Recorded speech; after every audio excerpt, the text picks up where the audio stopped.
Assalamualaikum warahmatullahi wabarakatuh. Selamat berjumpa kembali di pertemuan yang kedua. Kali ini saya akan membahas tentang masalah materi puisi. Nah, kalian tahu kan yang namanya puisi? Ini adalah pembelajaran yang ada di kelas 8. Kemudian kita akan bahas yang namanya pengertian puisi.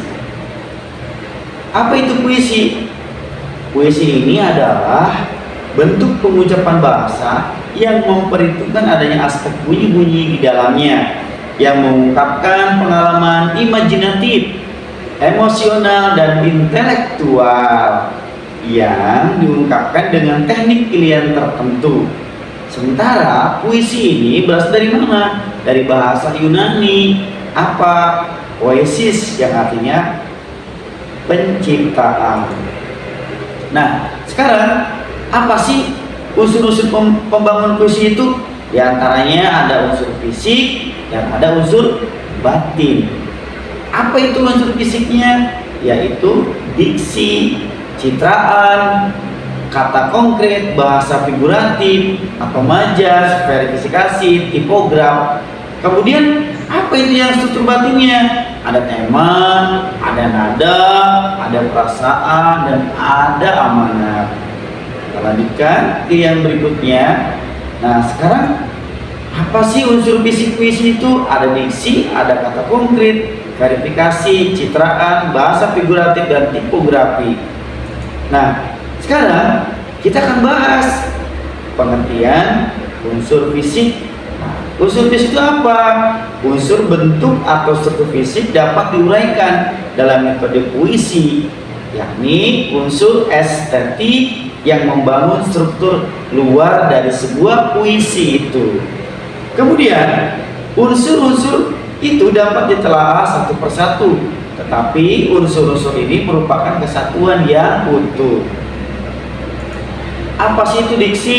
Mungkin kalian tidak tahu diksi itu apa. Diksi itu adalah pemilihan kata. Jadi di dalam puisi kita harus memilih kata-kata yang tepat. Jangan sampai keliru dalam membuat puisi itu. Nah, di antaranya apa? Bahwa diksi ini untuk membangkitkan imajinasi. Imajinasi siapa ya? Pembacanya. Kemudian memperjelas maknanya. Kemudian untuk menarik dari segi bunyinya itu. Kemudian di dalam pemilihan kata ini harus luwes dan tidak kaku dan formal gitu maksudnya. Jadi dalam pemilihan kata harus indah dalam puisi ini. Kenapa? Karena puisi ini bahasanya adalah bahasa majas. Majas itu apa? Bahasa kias. Itu diantaranya. Kemudian yang kedua. Yang kedua apa? Citraan. Apa itu citraan? Pengimajian. Unsur puisi ini yang berkaitan dengan pengalaman indrawi penyair atas objek yang akan diterangkan. Apa sih fungsinya? Fungsi dari citraan ini, fungsinya adalah untuk memberikan gambaran yang jelas tentunya ya, menimbulkan suasana khusus, membuat lebih hidup gambaran dalam pikiran dan penginderaan pembaca.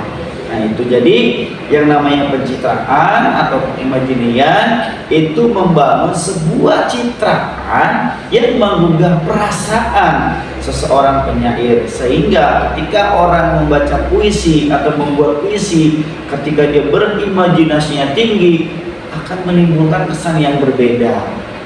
Itu diantaranya.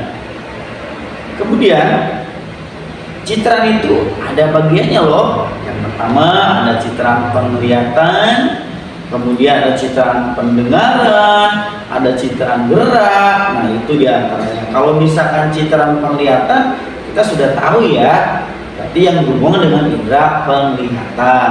Kemudian kalau misalkan ada citraan pendengaran, itu dihasilkan dengan apa?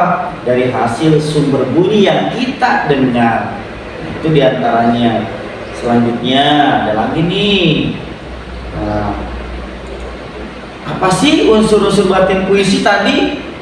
Ada 4 loh. Yang pertama ada tema, ada nada, ada perasaan, ada amanat. Lalu apa itu tema? Nah, tema ini adalah pokok persoalan yang akan diungkapkan oleh penyair. Ingat loh, tema beda sama judul, tapi judul itu bagian dari tema. Kita membuat puisi, tentukan temanya, jangan langsung ke judul, itu salah. Itu diantara seperti itu. Kemudian yang kedua adalah nada. Sikap penyair itu kepada pembaca, nada itu. Nada dalam menulis puisi harus jelas, tidak boleh ada kesan menggurui, menasihati, mengejek, menyindir kepada pembaca. Itu tidak seharusnya demikian. Jadi dalam nada puisi ini harus jelas mana saatnya tinggi, mana saatnya rendah, itu diantaranya. Dalam puisi ada intonasi-intonasinya, gitu ya. Selanjutnya yang ketiga adalah suasana. Nah, dalam sebuah puisi harus mengandung suasana. Apa itu suasana? Suasana adalah keadaan jiwa. Jiwa siapa? Jiwa pembaca setelah membaca puisi. Kalau kita membaca puisi, tentunya kita harus menjiwai.